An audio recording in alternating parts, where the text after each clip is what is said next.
नमस्कार दोस्तों, मैं डॉक्टर आशीष जैन, होम्योपैथिक कंसल्टेंट और मेडिकल प्रैक्टिशनर।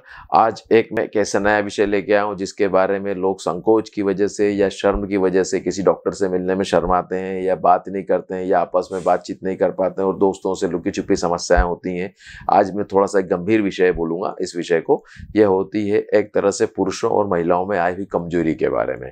महिलाओं और पुरुषों में कमजोरी, जिसकी वजह से महिला और पुरुष एक दूसरे के साथ जब हम संपर्क में आते हैं तो एक दूसरे से हीन भावना से ग्रसित हो जाते हैं या डिप्रेशन में चले जाते हैं, अवसाद में चले जाते हैं या पारिवारिक विच्छेद हो जाता है। अब इन सब विशेषताओं का कारण हम जानना चाहेंगे कि क्यों होता है ये। तो पर्टिकुलरली इस महत्वपूर्ण विषय है ये, और इस विषय में सबसे पहली चीज हम पहले पुरुषों की चर्चा करेंगे, फिर महिलाओं की चर्चा करेंगे। तो महिलाओं और पुरुषों में दोनों में कुछ अलग अलग डिसीज होती है जिसकी वजह से ये कमजोरी आती है। इसको हम कमजोरी को हम इस तरीके से पहचान सकते हैं कि जैसे पुरुषों में जब अब वो किसी महिला के संपर्क में आने पर वो उसमें अपने आप को कमजोरी महसूस करता है, मतलब वो एक शारीरिक अक्षमता महसूस करता है। उसको एक तरह से शारीरिक कमजोरी को ही तुलना वर्ड यूज करेंगे, क्योंकि एक पारिवारिक चैनल है और इसमें हम एक मेडिकल एडवाइजर हूं मैं, तो मैं अच्छे शब्दों का इस्तेमाल करना चाहूंगा। तो आप ये चीजों को ध्यान रखें कि कमजोरी बहुत से कारणों से होती है। शारीरिक अक्षमता कहा जाता है जिसमें पुरुष अपनी महिला के साथ संपर्क करने में वो अक्षमता महसूस करता है। अब ये क्यों आती है, तो इसके पीछे दो तीन बहुत महत्वपूर्ण कारण है। आज की वर्तमान जीवन शैली में उसको एक्टिवेट टाइम नहीं मिल पाता है, उसकी सोच जो क्षमता है वो कम कर देती है, डिप्रेशन, और साथ साथ एक न्यूट्रिशन फूड नहीं ले पा रहा है प्रॉपरली वो। जैसे रात को टाइम पे लेट सोना, सुबह देर से उठना, मोबाइल का अत्यधिक यूज करना और उसकी वजह से अल्कोहल का अधिक सेवन करना, ये सब प्रमुख कारण होते हैं जिसकी वजह से पुरुषों में कमजोरी आने लगती है। इसी प्रकार से हम इसी कमजोरी को महिलाओं में भी तुलना करते हैं।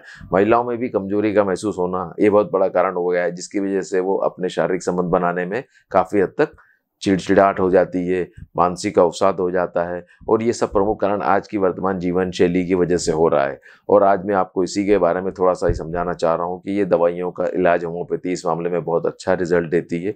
होम्योपैथी काफ़ी अच्छा सक्सेसफुल रिजल्ट है हमारे पास। कई पेशेंटों की काउंसलिंग से भी बहुत कुछ हमें आराम मिला है उन लोगों को, और वो अपने जीवन को सफल बनाने में और सक्सेस होने के साथ साथ अंदर से खुशी होती है, आनंद होता है, उमंग होता है, एनर्जी मिलती है।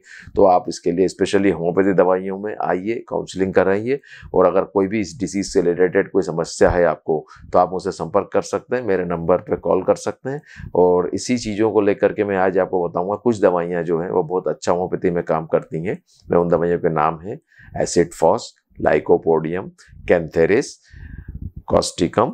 इन दवाइयों के सेवन करने से आपको काफ़ी हद तक आराम मिलता है। और महिलाओं में भी कुछ दवाइयाँ होती हैं जो बहुत अच्छे से काम करती हैं, जैसे पल्साटिला, इग्नीशिया।